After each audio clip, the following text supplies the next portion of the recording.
Two people walked into church and dropped dead in front of everyone. No warning, no sickness, no attack. Just instant death. And the most shocking part, they weren't criminals. They weren't outsiders. They were believers. They were part of the inner circle. So what did they do that was so serious it cost them their lives? To understand that, we have to go back to the very beginning. We have to look at the world they lived in, a world where a new movement was being born and where the stakes for truth were higher than anyone realized. In the early days of the church in Jerusalem, right after the resurrection of Jesus, something unusual was happening. The air in the city was thick with tension. The Roman Empire was an iron fist, and the religious elite were watching this new way with growing suspicion. The group was still small, but it was growing fast. Thousands were joining in a matter of weeks. But what made them different wasn't just what they believed. It was how they lived. In a world defined by every man for himself, this group was doing the unthinkable. They didn't see themselves as separate individuals anymore.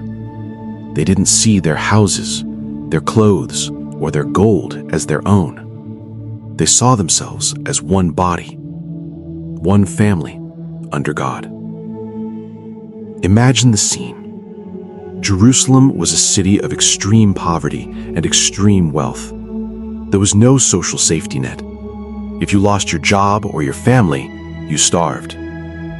But inside this new community, the rules of the world didn't apply. And because of that, something rare began to happen. People started sharing what they had. If someone was hungry, they were fed. If someone lacked, they were helped. And those who had more gave more. Now pause here, because this is important. This wasn't forced. There was no law passed, no tax collected, no system of redistribution enforced by the leaders. It was the result of transformed hearts. People were so overwhelmed by the grace they had received that they couldn't help but overflow that grace onto others. It was a beautiful, radical, and dangerous level of generosity. And then something happened that caught everyone's attention.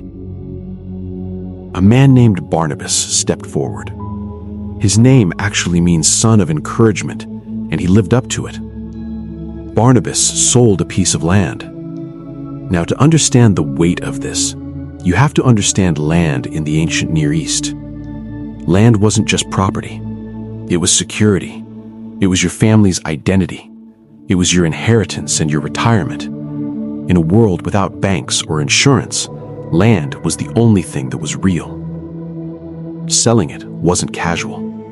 It was a massive sacrifice. But Barnabas didn't just sell it.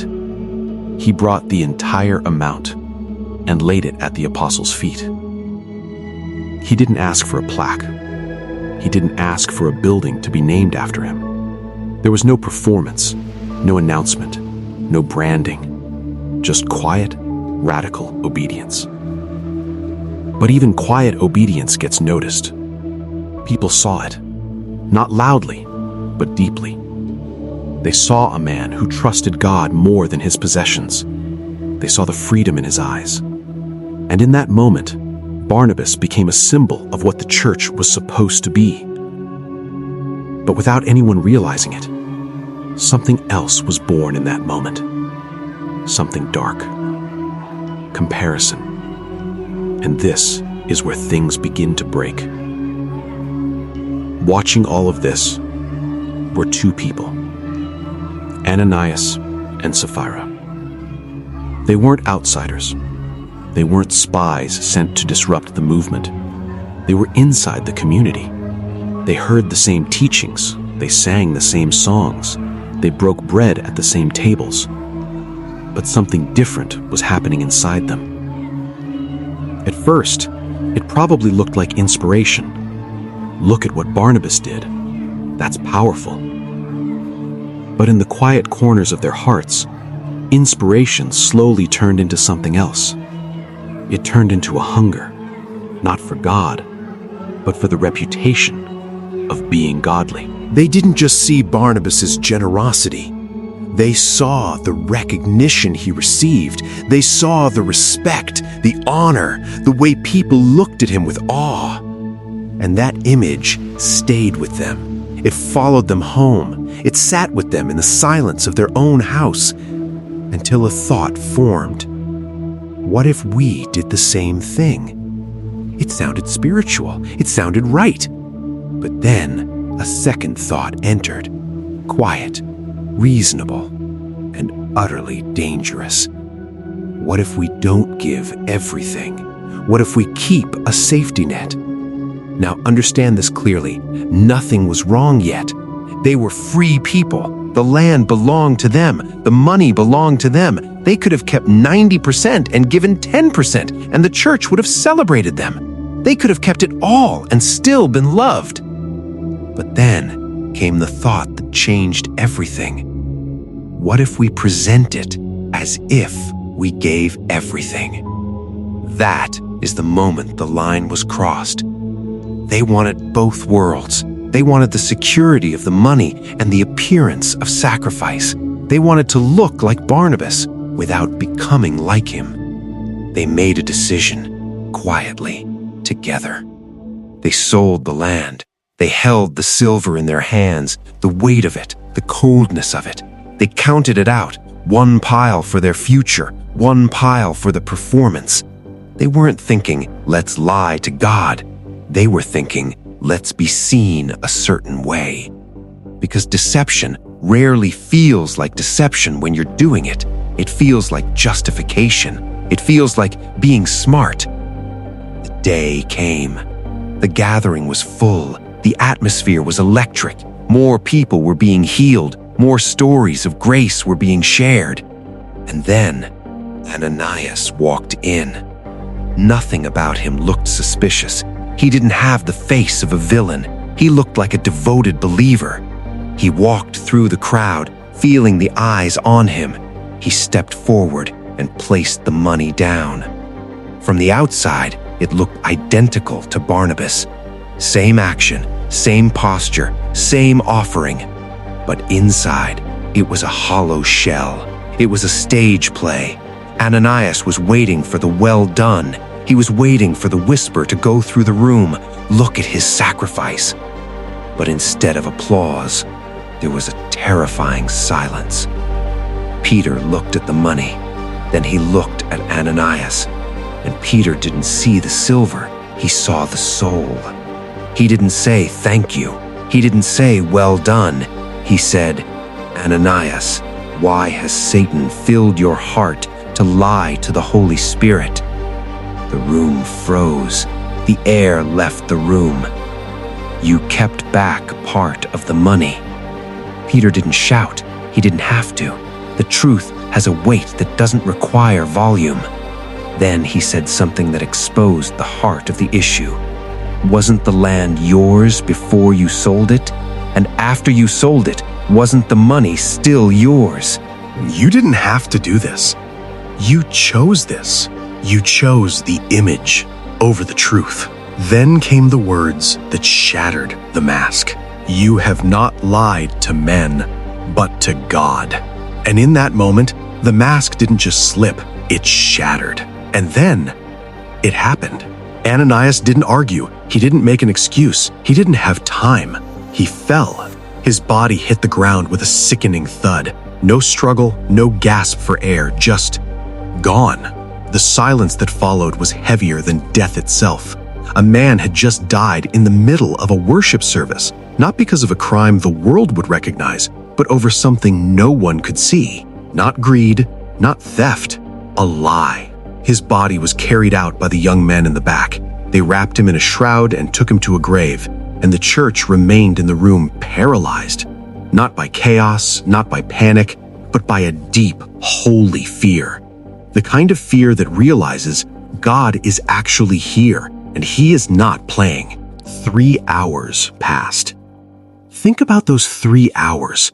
The whispers in the street, the young men returning with dirt on their hands, the weight of the secret. Then, the door opened again. Sapphira walked in.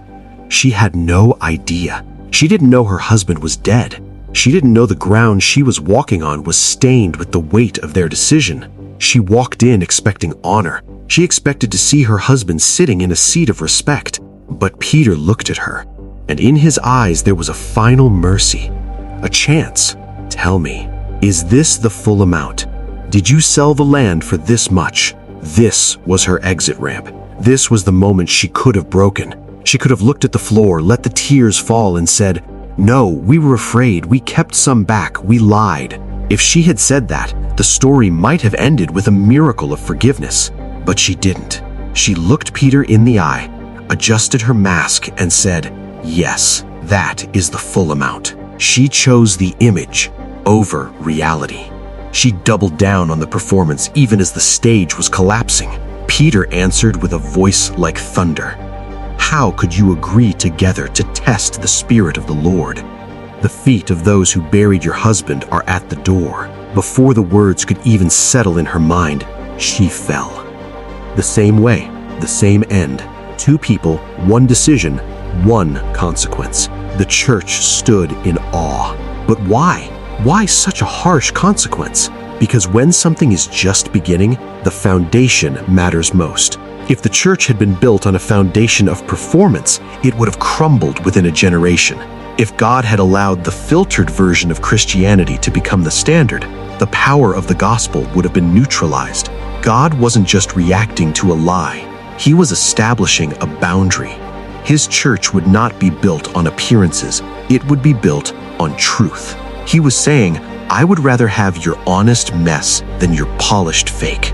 And today, we live in the ultimate world of Ananias and Sapphira. We live in a world of curated lives, filtered versions of reality, carefully managed digital images. We post the offering for everyone to see, but we keep the real us hidden in the back room.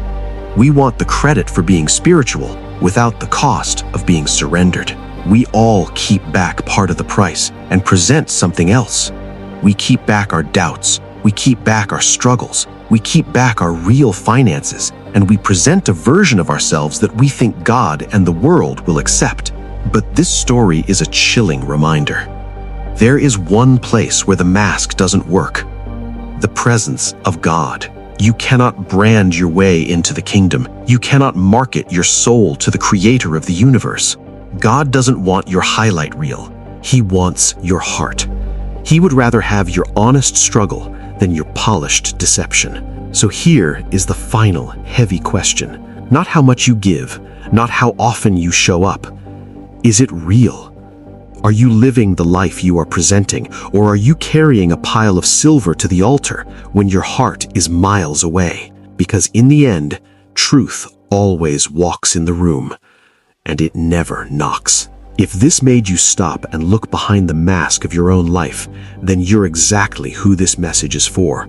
Subscribe, because here, we're not chasing appearances, we're choosing truth.